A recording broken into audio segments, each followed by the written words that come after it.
This question is one more popular question. What is this value is the question asked. Is it okay? So I can write like this, no? Tan inverse of, look here all of you, m divided by n.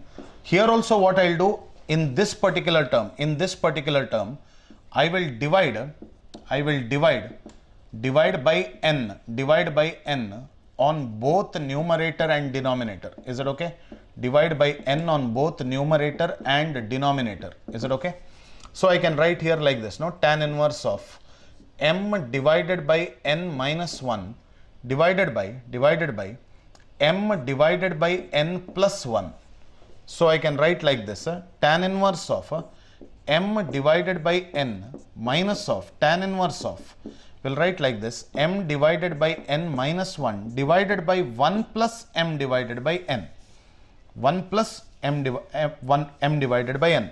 Or in other words, to be more precise, to explain it in the same form like the way formula is there in the textbook, m by n minus 1, 1 plus m by n into 1. If you can look at this form now, it is of the form tan inverse of x minus y divided by 1 plus xy, that is equal to tan inverse x minus of tan inverse y. Is this matching according to this part now? Tan inverse x minus y divided by 1 plus xy, correct or not? So this answer will be tan inverse of m divided by n minus of tan inverse of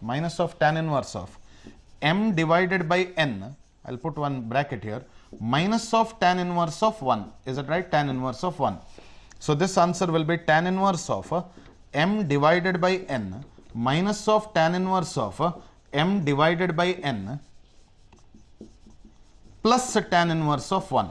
So this part will get cancelled, leaving behind the answer as tan inverse 1. What is the value for tan inverse 1? Pi by 4 is the answer.